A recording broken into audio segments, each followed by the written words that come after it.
Ever wondered why we enjoy being scared? It seems counterintuitive, doesn't it? Welcome to the paradox of fear. On one hand, it's an unpleasant emotion caused by the belief that someone or something is dangerous, likely to cause pain or a threat.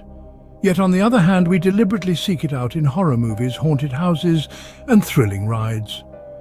So what's going on here? The answer lies deep within our primal instincts. Fear, in its purest form, is a survival mechanism. It's our body's response to perceived danger, preparing us to either fight or take flight. Our hearts pound, our palms sweat, adrenaline surges through our veins. All these physiological changes are designed to enhance our performance in the face of danger. But here's the catch. In our modern, relatively safe society, these primal instincts don't get much of a workout. So, when we watch a horror movie or go on a roller coaster, we're essentially simulating these fear responses. It's like taking our survival instincts for a joyride.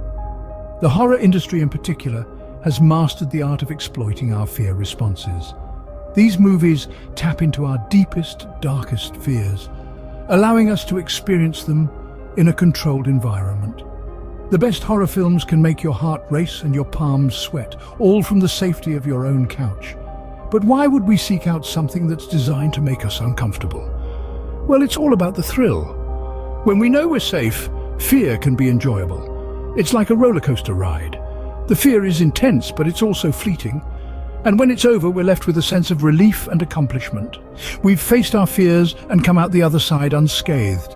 So essentially we love to fear because it gives us a thrill without any real danger. It's a way of testing our limits, experiencing our primal instincts, and ultimately having a bit of fun. So next time you're watching a horror movie, remember it's not just about the scares, it's also about the thrill of the ride. Now let's delve into the science behind fear. What exactly happens when we get scared? When fear grips us, our bodies react almost instantaneously. This is due to the complex physiological process known as the fight or flight response. This response is our body's primal, automatic, inbuilt system designed to protect us from harm. This response is triggered when our brain perceives a threat.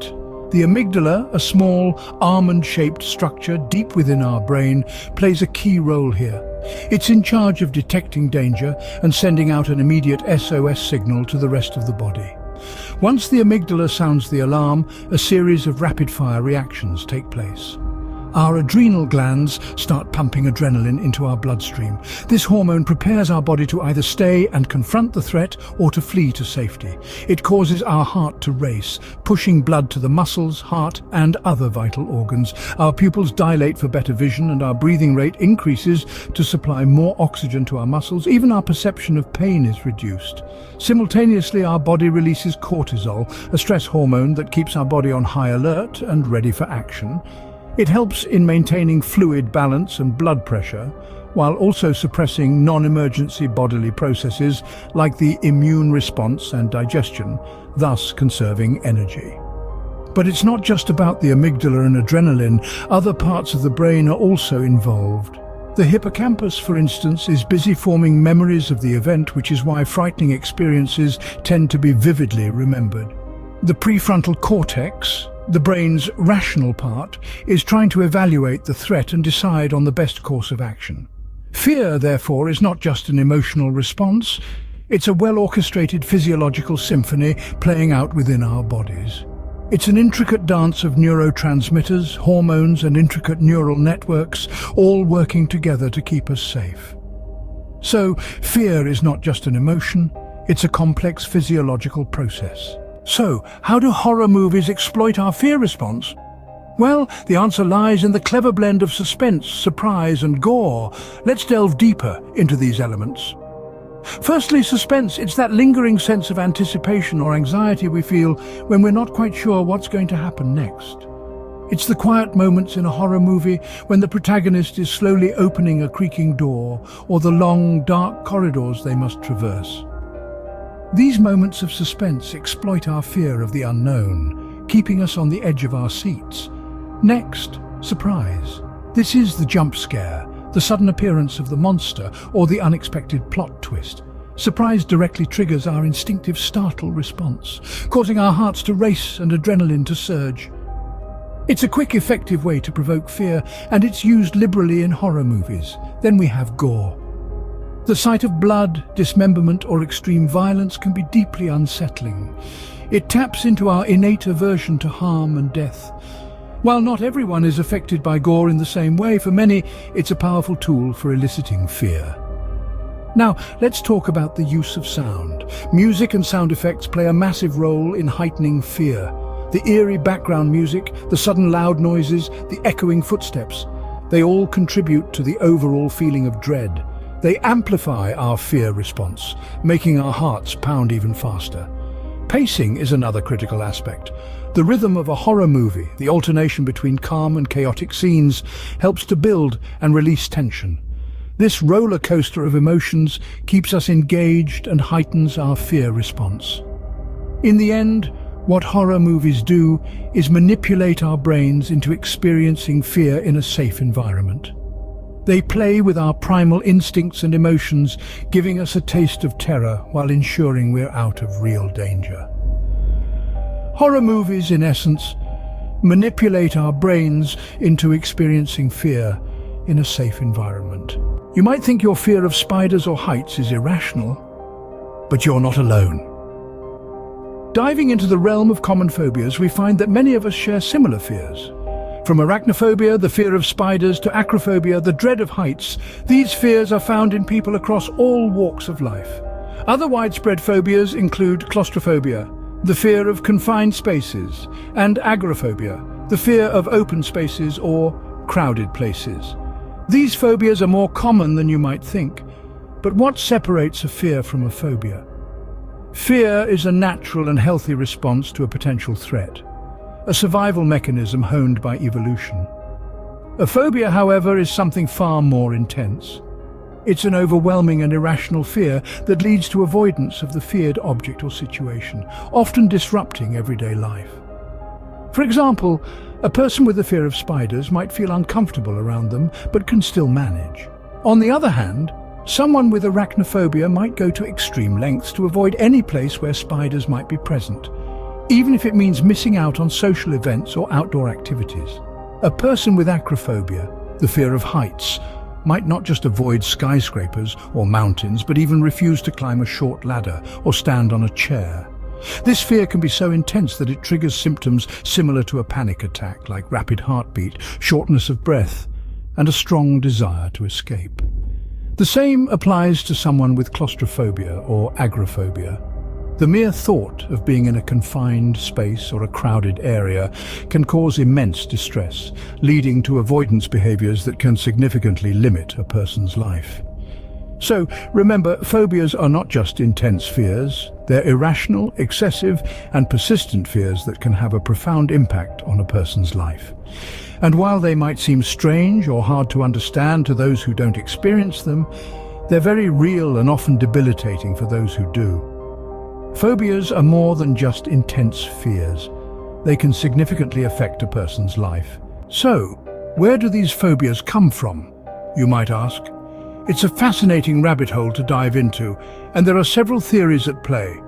First, let's talk about genetics. Some scientists believe that our fear responses might be hardwired into our DNA. Much like the color of your eyes or your knack for playing the piano, your susceptibility to certain phobias could be passed down from your ancestors. Imagine your great-great-grandfather being terrified of heights. His fear could have saved his life, allowing him to survive and pass on his genes, possibly including that fear of heights, to future generations. Next, we move on to traumatic experiences, a common origin of many phobias. If you've ever had a run-in with a particularly aggressive dog as a child, you might find yourself feeling anxious around dogs as an adult. This is your brain's way of protecting you, storing that terrifying memory and triggering a fear response when it senses a similar situation. It's a survival mechanism, albeit one that can make life a bit more complicated. Now let's consider learned behavior. This is where your environment comes into play. If you grow up with a parent who's deathly afraid of spiders, there's a good chance you might develop the same fear. This isn't a result of genetics, but rather a learned response. You see the fear in someone you trust, and your brain, always on the lookout for potential danger, takes note. Each of these theories offers a piece of the puzzle, but the full picture of why we develop certain phobias is still coming into focus. It's a complex interplay of genetics, experience, and environment, a dance between nature and nurture. While the exact cause of phobias is unknown, they often have roots in our past experiences or genetic makeup. So don't be too hard on yourself if you have a phobia. It might just be a part of your survival story. While fear is a natural response, it becomes a problem when it interferes with our lives. So how can we overcome it? Fear can be like an unwanted house guest, overstaying its welcome and causing discomfort. But we don't have to let it rule our lives. There are many approaches to overcoming fear and phobias, some of which include cognitive behavioral therapy, exposure therapy, and medication. Let's start with cognitive behavioral therapy, commonly abbreviated as CBT. This form of therapy focuses on helping individuals understand and change thought patterns that lead to fear and anxiety. Imagine fear as a tangled web of thoughts. CBT is like a skilled spider, weaving its way through the web, untangling the knots of fear. It's about identifying the irrational thoughts that cause fear and replacing them with more balanced and realistic ones. Next, we have exposure therapy. This is a process where the person is gradually exposed to their fear under the guidance of a trained therapist. It's like dipping your toes in the water before taking a full plunge. The idea here is to desensitize the person to the source of their fear bit by bit, until it no longer triggers the same intense reaction. Now, medication isn't always necessary, but it can be a helpful tool in managing severe cases of fear and anxiety. It's like a life jacket, providing extra support when the waves of fear become too overwhelming. It's important to understand, however, that medication is often most effective when used in combination with therapies like CBT and exposure therapy. Each of these methods has its own strengths and weaknesses, and what works best will vary from person to person. What's most important is finding a path that works for you, one that helps you reclaim your life from fear. Remember, overcoming fear isn't about becoming fearless. It's about learning to manage fear, to coexist with it without letting it take the driver's seat. So the next time fear knocks on your door, remember you have the tools to handle it. Overcoming fear is not about eliminating it, but learning to manage it. So, let's recap what we've learned about the science of fear. We started this journey by delving into the fascinating world of the fear factor. We explored how fear, despite its unsettling nature, can be a source of enjoyment for many. It's an adrenaline rush, a thrill, a challenge to our comfort zones. It's the suspense that keeps us on the edge of our seats during a horror movie, or the exhilaration we feel after a hair-raising roller coaster ride. Fear, in controlled doses, can be a captivating experience. Next, we peeled back the layers of the physiological response to fear. We learned that fear is not just an emotion, it's a complex biological process. When we sense danger, our bodies respond in a split second. Our heart rate quickens, our pupils dilate, and adrenaline surges through our veins. It's our body's way of preparing us to either fight the threat or flee from it. It's an ancient survival mechanism, deeply ingrained in our DNA. We then turned our attention to the world of cinema, specifically horror movies, and how they ingeniously exploit our fear response. These films tap into our deepest fears and anxieties, often using suspense, surprise, and the unknown to trigger our fear response. They play on our primal instincts, and in doing so, they provide us with a safe space to experience and confront our fears. Our exploration then brought us to common phobias, those irrational fears that can sometimes dominate our lives. From the fear of spiders to the fear of heights, these phobias are more common than we might think. They are a testament to the power fear can hold over us, often with no logical justification. Then we delved into the origins of these phobias. We learned that they often stem from traumatic experiences, negative associations, or learned behaviors.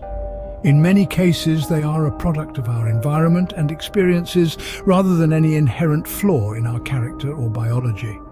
Finally, we discussed methods to overcome fear.